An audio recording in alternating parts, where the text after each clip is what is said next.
Hi everyone, welcome back to my channel, and today I have my September book haul for you all. I have 19 books for you all this month. That might seem a lot and it might seem kind of like pricey, I guess, but I buy like almost all of my books used from like used bookstores or Goodwill, so it's not like I am like spending large amounts of money. I mean, it's like my money or whatever, but still, spend your money how you want to. I just wanted to let you know that these are bought secondhand. I don't really have these in any type of like order, so most of these are fantasy. Obviously that's like my brand, but there are other genres here, just like a little sprinkle of some other stuff in here. You will also see in this book haul that I'd like to buy multiple books in a series before I actually start the series. I think most people, I could be wrong, but I think most people like try the first book in a series and then from then on they decide if they'll like invest in an entire series, which is like normal, I guess. But I like to have at least like the first 2 or 3 books in a series before I actually start the series. So I guess I'll just start from the top. I have the second and third books in the Farseer trilogy by Robin Hobb. I have the first book as well in these like mass market editions. I don't mind mass market paperbacks. I know a lot of people hate them. They hate reading them, which I can totally understand. But these are incredibly cheap at my bookstore. They're about $2.50 for each mass market, and the covers aren't terrible, and I can fit a lot of these in my shelves, as opposed to like the larger, like thicker editions. But anyways, I know nothing about this series. From what I have heard, our main character is, I think, the son of a king, but he's like the bastard son, so he's not like a legitimate heir, and somehow he gets roped into being an assassin or training to be an assassin. I think there's also like animal companions, or he can speak to animals, something like that. And that's all I really know. That and the fact that so many people love Robin Hobb's writing and her world. I think this is the first series within this like greater universe of books, which I love. I love when an author kind of just like keeps writing in a certain world, like don't fix what ain't broken. I love that. So I am excited to pick these up. They're kind of like chunky, but I love a chunky fantasy, so it's like my brand. I don't know what the series is called, but it is the Surreal book series, whatever, by Garth Nix. I have Surreal, Lyrael, and Aborson. I don't know much about the series. I know it's well loved. I think our main character is like a necromancer or something, and that's about it. I'm fine with going into a book series knowing very little about it. I'm happy to be surprised, but I have these 3 books in different editions, but it's okay because the shelves, it's whatever. I'm not like a huge aesthetic person when it comes to books. I actually kind of like the look of like mismatched books. I think it's pleasing to my eye. But I also got the Invasion of the Tierling by Erica Johansson. This is, I think, the second book in this trilogy. If this is the second, I have the first and I have the third. Was just missing this one. I think this might be about a girl trying to take back her kingdom. That's all I really know. Again, I don't have great reviews. I obviously haven't read these books. So I also got a copy of A Reaper at the Gates by Sabaa Tahir. This is the 3rd book in the Ember and the Ashes series. I think it's going to be 4 books in total, and the author and the publisher have already been teasing the next book, which I don't know the title of. But again, I have the first 2 books. Got the 3rd. Up next, you probably guessed it, it's another book in a series that I haven't started. Okay, so this is Shadowscale by Rachel Hartman. This is the sequel to, I think it's Seraphina. I think the series is just called Seraphina. I know that the series has dragons, and someone dies in the first book, and our main character kind of has to like investigate the death or something.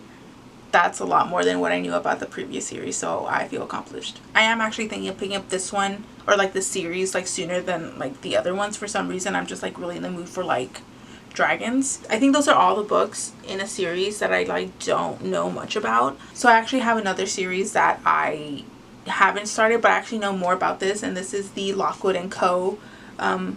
Series by Jonathan Stroud. I have the first book, The Screaming Staircase, and I also have the second, The Whispering Skull. I actually heard about this and I think a few channels, and I've seen some people talk about it on Instagram. This is a middle grade series. I think the author wrote the Bartimaeus trilogy, which I have heard good things about as well. So this series takes place in, I'm assuming, England, in some like historical period where specters and like ghosts have started to appear in the city, and the only people who could actually like see these ghosts and interact with them are children. Like they have the like psychic energy to like do that.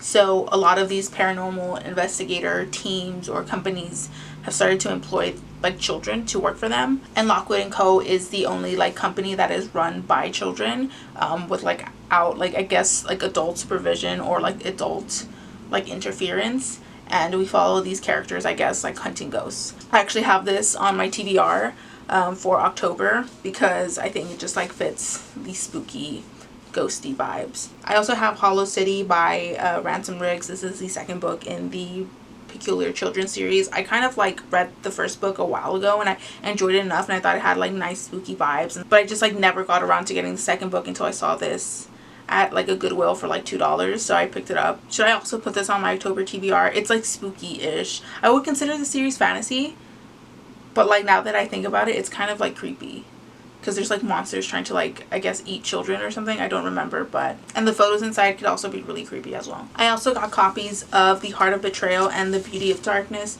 by Mary E. Pearson. These are the second and third books in the Remnant Chronicles. Yeah, the Remnant Chronicles. I actually have read the series, so I know what I'm talking about, finally, thank God. This series, well, at least the first book, starts off with a young girl who was supposed to be married off to a prince from like another kingdom. Her father is like forcing her to, and she really doesn't want to do that. She kind of wants to have some agency in her life, so she runs away with like her handmaiden to like a village to kind of like keep on the down low and like mind her business and like go about her life without having to do what her father tells her. And for like betraying him or going against his orders, her father puts out a hit on her. I think he sends an assassin for her, and at the same time the prince that she was intended to marry is also like looking for her, so she has like two dudes like looking for her. It just so happens that both of them find her around the same time, and they both obviously want her for different reasons. Like they want to like take her, kidnap her for different reasons. And throughout the first book we don't know who's the prince and who's like the assassin or whatever, and she obviously kind of like grows attachments to both of these men without knowing who they are and without the audience knowing who they are. So it was really well done in the first book, and I was really surprised with some of the reveals, and I really enjoyed it. It was like a really good fantasy series with like good romance. Really excited to continue. I might just do a reread of the first one because I enjoyed it so much. So the next book I got is a really well loved middle grade fantasy series that I'm sure some of you have read. That is Inkheart by Cornelia Funk. If you don't know what this is about, it's about a young girl whose father reads to her from like this book called Inkheart, and the contents of the book come to life. I think something along those lines, and there's like an evil wizard or something, and that's all I know. There's a film adaptation that I haven't seen, but I kind of want to see it because I think Brendan Fraser comes out, and I had like this huge obsession with him when I was really young, which I've been looking for a lot of middle grade fantasy. I mean, it's not hard to get recommendations, but I don't know, I need more recommendations for middle grade fantasy because at this point I'm kind of just relying on like the very like basic list created by like companies, like top 10 middle grade fantasy, and I'm like, you're a company, what do you know? If I like it, I'll obviously like buy the next one. Maybe I should just like maybe I should like stick to my brand and just like buy the next books in the series without actually having read the first one. So I have another book I know absolutely nothing about, and that is Roseblood by A.G. Howard.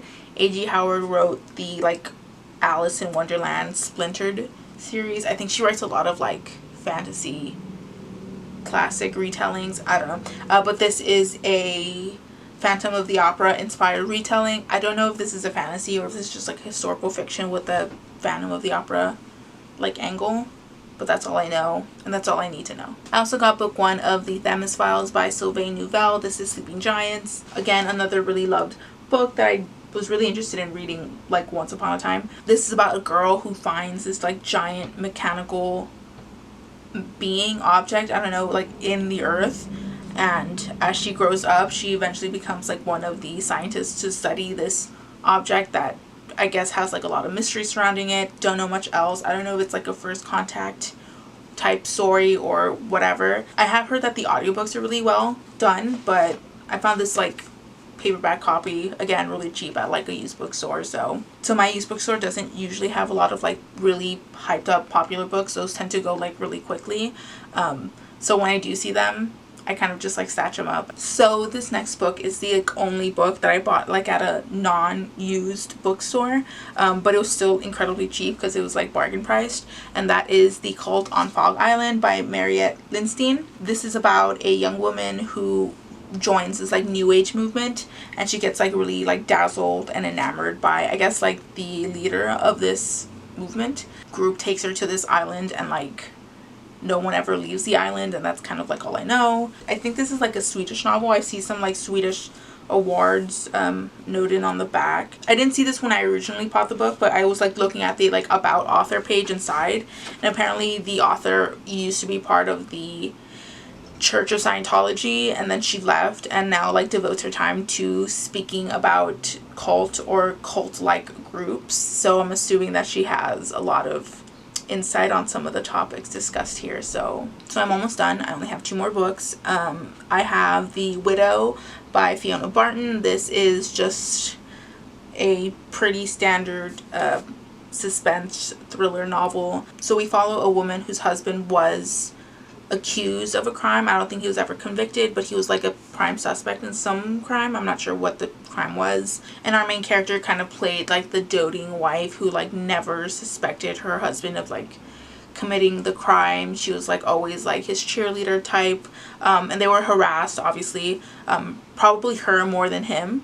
And her husband's now dead, and I guess now she's like willing to tell like the story, or like the truth, or her truth at least. I also think that our narrator is going to be kind of unreliable. I've been in a mood for like a really good like mystery thriller. I love a domestic thriller. I know they're kind of like done to death by now, but I don't know, I still really enjoy them. So I've been meaning to pick up a copy of this next book, and that is The Guernsey Literary and Potato Peel Pie Society by Marianne Schaefer and Annie Barrows. This is actually adapted by Netflix already, and I had started watching the movie a long time ago when it first came out, because I saw that I think Lily James comes out and I think she's stunning. This totally feels like this was adapted from like a novel or something, and obviously when I googled it, it was.